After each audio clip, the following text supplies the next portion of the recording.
So welcome to day 8, I think, of the just about a week we we have to go, and it's like the time of Christ, day 8. So welcome to day 8, and I'm happy that you're here, that we can be still together in one purpose that we share. And the great thing about the great thing about one purpose is that when two or more are gathered in this one purpose, like, we got great support from the universe. So this is good to realize. Is like, just realize, what is my purpose here? Why am I here? Why am I doing this? Why am I actually coming to these meetings? Or what is the real reason that I do that?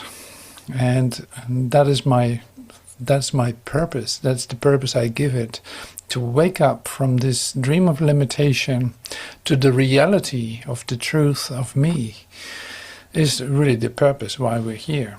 And that is like a temporary goal that we keep in mind for it to be achieved. And this achievement is guaranteed.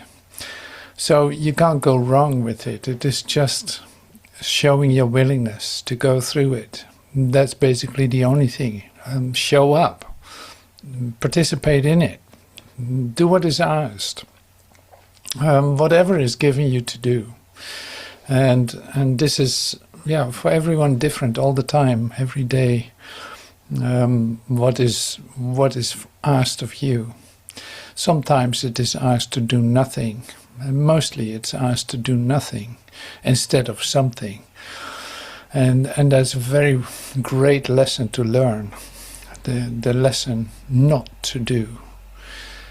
Basically, most of your healing has to do with that. It's like, just don't do what you are supposed to do. Don't do what you naturally would do. Just wait, just have a break. Just take a moment to not do what you normally do in situations like this. So the undoing of your doing is the main part of the awakening. So I come to this too, and today I was reading, recording again.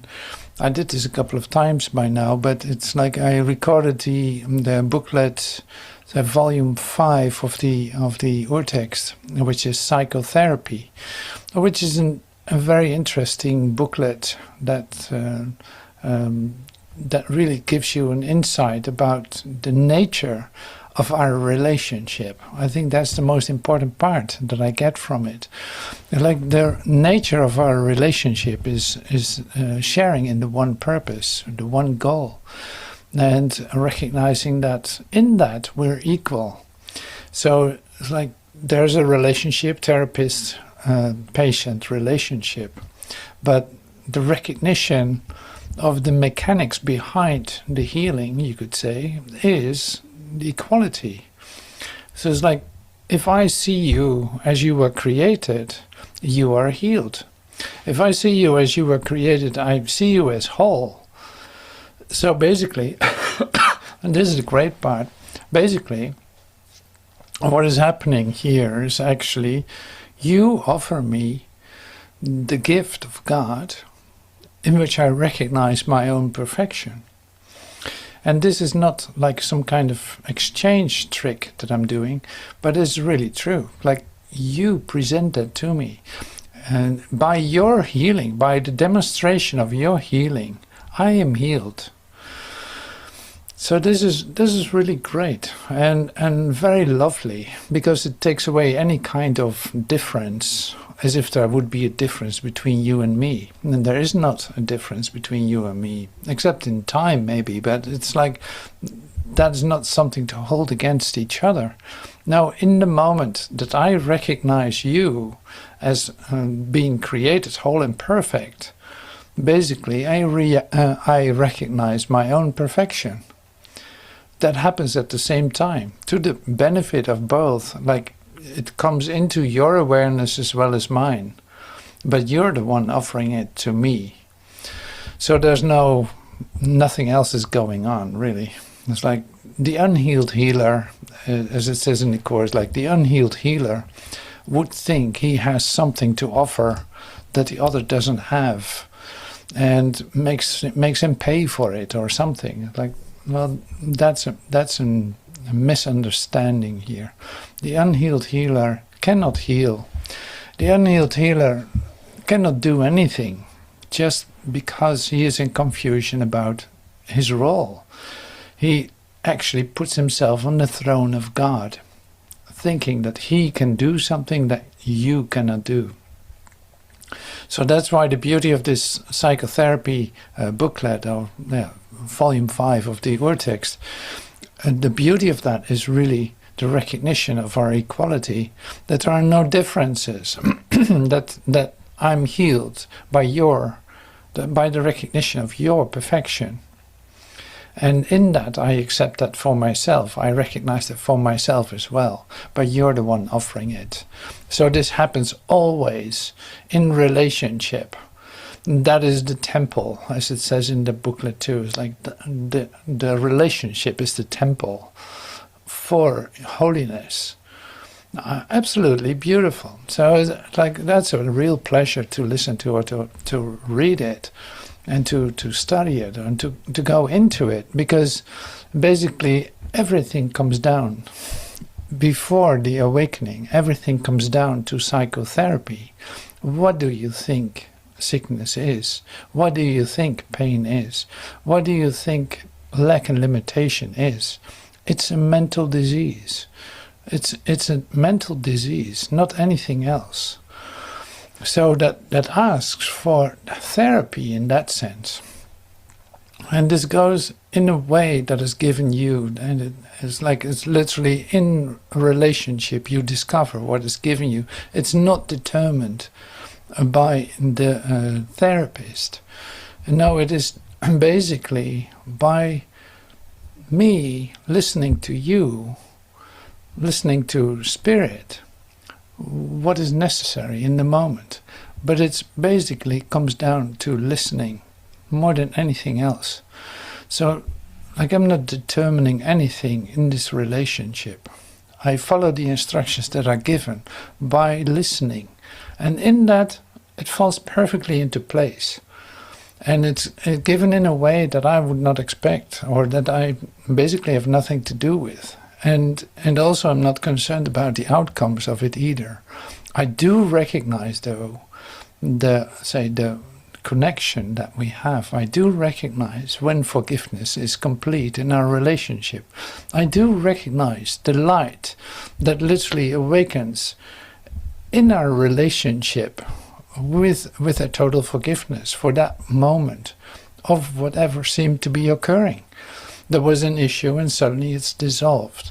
The freedom of that moment, the light that is brought into the relationship just by the possibility of not being, say, consumed by darkness, but literally being, shined away by the light, gives you the opportunity to recognize each other. And in that, there's the total joy. Now, this doesn't need to be like, okay, you lay down on the couch and I'll listen to your story kind of thing. It could be like that, but it doesn't even mean that should be happening. So it's like this can come to you in all different ways. You don't necessarily need physical, it's like a physical appearance of anyone. And this happens in your mind too. This can go any kind of way in which this takes place, but the thing is still the same. The practice is the recognition of oneness, of your wholeness, of recognizing your brother as yourself, recognizing that you share a common source, and that source is love itself, that you recognize. So that's so beautiful. So I really recommend to or read it or listen to it, because it is just because of this overview, like within an hour the whole story is complete, and say a trajectory that might take place in 30 years is literally exposed to you in just an hour, which is really wonderful, because then it makes sense in what is clear to you and what isn't clear to you. You might have missed what your purpose is. Now here you can go back to that and recognize it, how it is recognized, how it is coming to its completion, how forgiveness actually works, and what salvation is. So it was quite something. It was really wonderful to read it. So that's what I love to share. All right, so we have coming up a meditation with the daily lesson. And since I was walking on the beach in south of France this morning, it was really lovely to make a picture and wish. So thank you, Michelle, for sending me the picture. I love it. It's very minimal. I love the colors. It's just beautiful. So here, why sending a picture to someone? To recognize, hey, our relationship, you're with me, we're in connection. No matter where I am, you're also. We have this beautiful bond of recognition. Our relationship is our holy temple. Now extend that in any way, and whatever way that is given to you. So how beautiful is that? So that's why you can say we need each other. It's more like you literally shine this to your brother in whatever way that is possible. You ask for help, there's a response. That recognition was sufficient for in fact, recognizing our purpose is one.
Today the peace of God envelops me, and I forget all things except His love.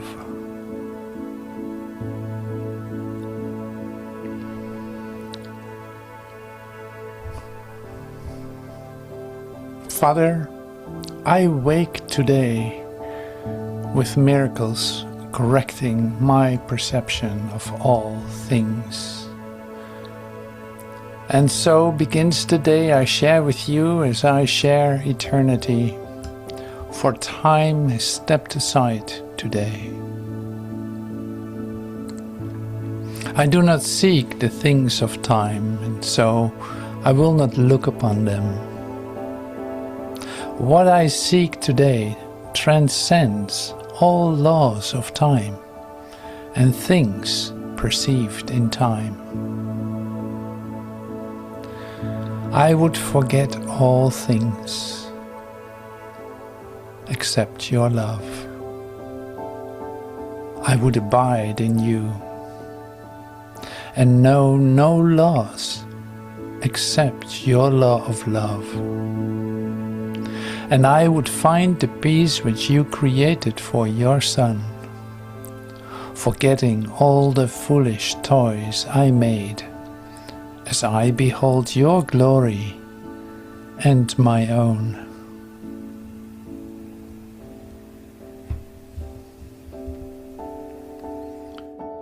And when the evening comes today, we will remember nothing but the peace of God.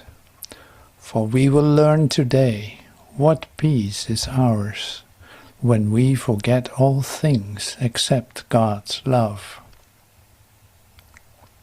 And when the evening comes today, we will remember nothing but the peace of God, for we will learn today that peace is ours, when we forget all things except God's love.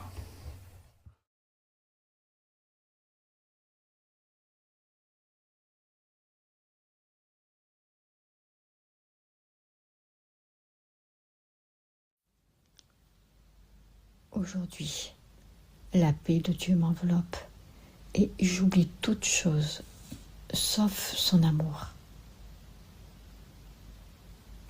Père, je m'éveille aujourd'hui avec des miracles, corrigeant ma perception de toute chose. Ainsi commence la journée que je partage avec toi, comme je partagerai l'éternité, car le temps s'est écoulé aujourd'hui. Je ne cherche pas les choses du temps et je ne les regarderai donc pas. Ce que je cherche aujourd'hui transcende toutes les lois du temps et les choses perçues dans le temps. Je voudrais oublier toute chose, sauf ton amour. Je voudrais demeurer en toi et ne connaître de loi que toi, que la loi de ton amour.